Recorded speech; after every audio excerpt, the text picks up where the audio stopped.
Hello everybody, welcome back to the channel. My name is Ron, and today we're going to be doing another Killing Floor 2 tier list. This is going to be on Support's weapons. Support really hasn't gotten any new weapons, although some of their weapons have been changed since the last time I talked about them, which was like a year ago. So let's go over them and rank them in our tier list. Starting out with our knife. Our knife is going to go right into D tier, just like most of the knives. It's going to be your very last backup weapon that you have, which could be quite a few weapons because you can have 3 or 4 weapons with support because of all the weight that you can carry.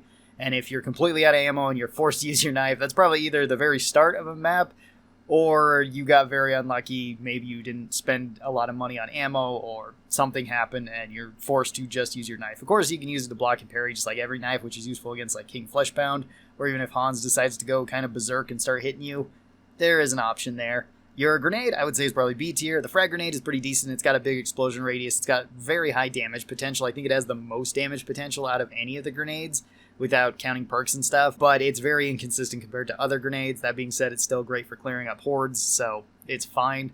9mm pistol, again on support, it's a D tier. It's like the knife. You're going to use it probably before the knife unless you have to use the knife to block with, but if you're forced to use the pistol, that means you're out of ammo with whatever your primary, secondary, or thirdary is with support, so not really something you want to be using a lot, but it's okay on them. The pump shotgun for support, I think, is probably like a C tier weapon. It's honestly not bad for a starting weapon. It scales pretty well with upgrades. It has a decent amount of damage per shot. It has a very tight spread. The main downsides to it are that if you upgrade it, it's going to weigh a decent amount, which isn't too big of a deal on support because of the extra weight. And the fact that you have to reload each shell one at a time does take time, and it's a little bit slower than any of the box-fed guns or some of the other ones that you feed one shell at a time.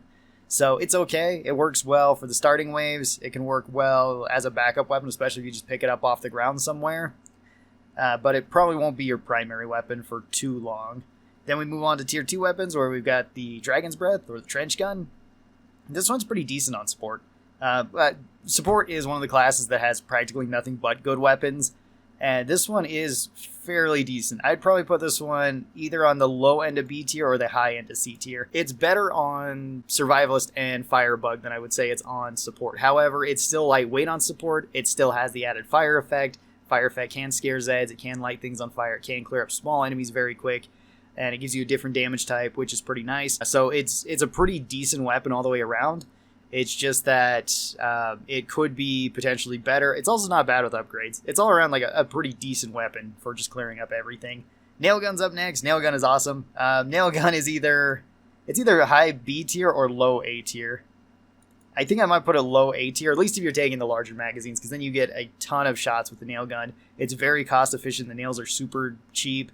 The weapon is pretty good. It's the first semi-automatic shotgun that you can get, and it does pretty well. You can also have piercing damage, so it's a different type of damage than just shotgun damage, even though shotgun damage is a pretty good damage type.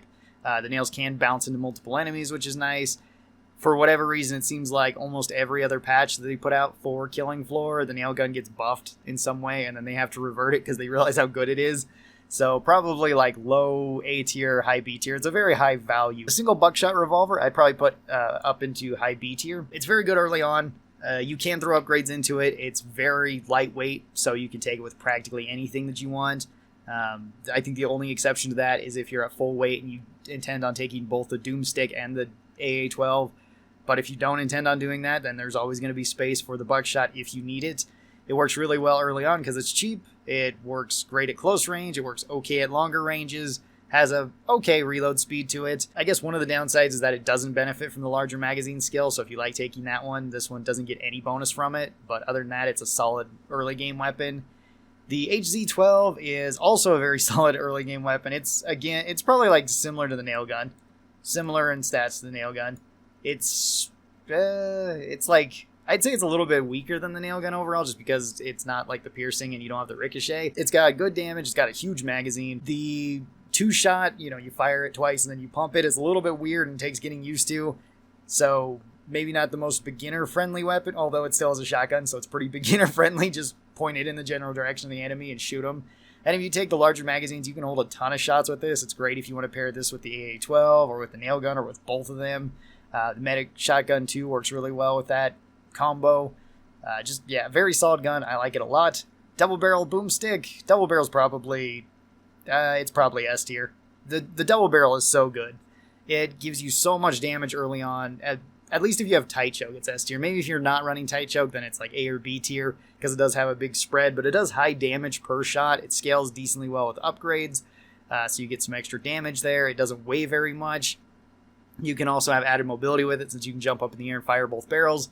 All around really great, and I love taking it like as a third option, or as usually I take it as like my first primary weapon, and then it becomes like a second or a third option to switch to during hordes. Frost Fang is another S tier. It's really good. It's really good. It's one of the best DLC weapons.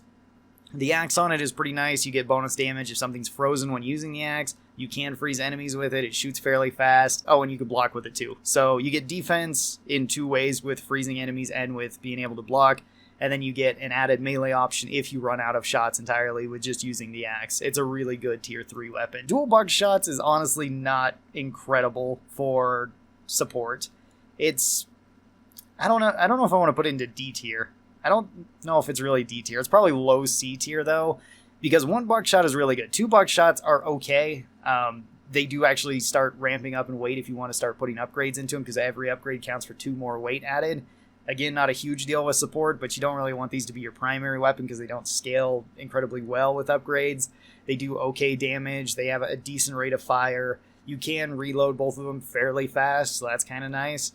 But they're still kind of on the weaker end of the weapons. Super fun weapon. I don't think support has any like boring weapons whatsoever. I think all of them are interesting and very fun to use. Kind of an average gun. The M4 shotgun. This one's probably like very high A tier or low S tier. It's really good. It's all around a very solid shotgun. It reloads pretty fast for being loaded 1 shell at a time. It reloads faster than the other shotguns that do this. It does high damage. It has good sights. It scales well with upgrades. It doesn't weigh too much. It has a very tight spread even without the tight choke, so you can shoot things at very long range with it. And once you get used to using it on like larger Zeds, you can kill them very quick. You can kill Skrakes and Fleshbounds super fast with this weapon. Plus, for the price, for it being a tier 3 weapon, is really good. The FAMAS, kind of an awkward weapon on support, in my opinion. Still, probably like high C tier or low B tier. The assault rifle is kind of nice to have on support because then you have longer effective range, although the shotguns in this game do have really long range, like the M4 or the medic shotgun, even without tight choke, are still very accurate. This one shotgun, not so much. It's more like the pump shotgun. It actually feels very similar to the pump shotgun because this one did get buffed to where it's basically the same as the pump shotgun, but you have the assault rifle part onto it. So if you need to pick things off like husks or sirens or whatever it might be at very long ranges, maybe EDARs, you can do that pretty easily with the FAMAS and then use the shotgun for up close. This isn't a weapon that I usually take as like my primary weapon for support, but it can still be a solid like backup weapon if you want to take it for that. Medic shotgun. Medic shotgun's probably like A or S tier as well. I'm going to put it high up into A tier for right now. As a shotgun, it is one of the weakest shotguns, but it's still a shotgun. It's still doing shotgun level damage, so it's very scary at close and, well, even at long range because of how tight a spread it has. You can heal with it, which adds so much more utility to the weapon. It's a great backup weapon to have. It's also semi-automatic, and it has a detachable magazine, so you can just pull the whole thing out, put a new one in, and spam fire the heck out of this. It's great if you want to take the larger magazines and have like 18 rounds with it. Can still work really well at taking down like Fleshbound Skrakes. It can take down practically everything, just like all the shotguns can.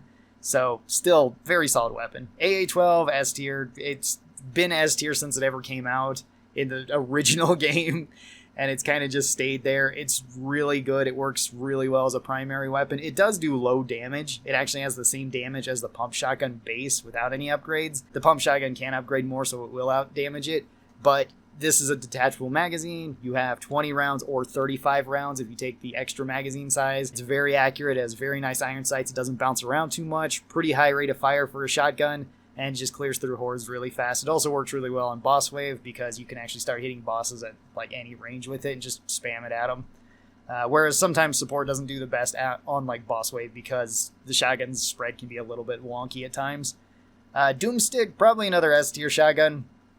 It's the highest damaging, or one of the highest damaging weapons in the entire game, especially if you use its secondary fire. It has one of the best sound effects in the entire game when firing it. You can have extra mobility when jumping with it. It does suffer from the same thing that the Buckshots and the double barrel have, and that's that it doesn't get any extra ammo when taking the larger magazine perk, but if you take faster reloads, it's just good then. There's 2 kind of downsides to the Doomstick. One is weight, similar to the AA-12, but weight isn't as big of an issue for you. And 2 is just the amount of ammo you have. You don't have tons of shots with it, but this isn't going to be your only weapon that you're going to have. You're probably going to have the double barrel or the M4 or maybe the AA-12 with it. Maybe you'll be taking like the medic shotgun and a buckshot with it. You have a lot of options there, so ammo may or may not be a concern depending on level and depending on how much money you got. Blunderbuss I'd say is A tier. Blunderbuss is super fun. It's one of the funnest guns in the game. You can fire out the cannonballs, which count as explosive damage, so that's something different for you, and you can fire it like a shotgun, which acts more like the nail gun. Bounces. The Blunderbuss does do the highest amount of damage per shot out of any of the shotguns that support has, even more than the Doomstick, although the Doomstick can out damage per second it because you can fire all 4 barrels at once, so you can technically have a more damaging single attack than just single shot. The cannonballs also have a chance of knocking down enemies, very high chance of knocking down enemies if you hit them directly with it. So as long as you're not blowing yourself up with it, it's a really solid weapon and pretty fun. And then our last weapon is the Blast Brawlers. Blast Brawlers is probably my least favorite weapon for port, especially if I'm taking into account the Frost Fang. This one is free, Frost Fang is DLC. That being said, if you do have access to the Frost Fang, it's so much better. With it being a tier 3 weapon, it's cheaper, it has just better options, you can still block and parry with it, it can freeze enemies. This one can block and parry, but the shotgun attacks on it are kind of wonky. It isn't great on weight, it isn't great with upgrades, it's kind of expensive for what you get. I'd rather have plenty of other shotguns over the Blast Brawlers. Almost all the shotguns I'd actually rather have over the Blast Brawlers. So I'm going to put this one on the low end of C tier. It's still a shotgun at the end of the day, it still does high damage. So, I mean, if I did have to put an actual shotgun in D tier, it would be the Blast Brawlers, but compared to other weapons like the AR-15, it's not as bad as that, but that's kind of a low bar to be better than. So I don't know. I think I'd put it there, and I think I'd call this the list for support. Hopefully I wasn't saying survivalist. I might have been at some points during this video. Thanks everybody for watching this. I hope you guys enjoyed it. Tell me your thoughts on supports weapons down in the comments below. And special thanks to the supporters of this channel. These are my members over here on YouTube and my patrons over on Patreon. They get early access to videos like this. And if you'd like to be a part of it, you can. There are links down in the description. Be sure to check those out. Thanks everybody who does that. It helps out the channel a lot. I hope you guys have a great rest of your day, and I will talk to you next time. Bye-bye!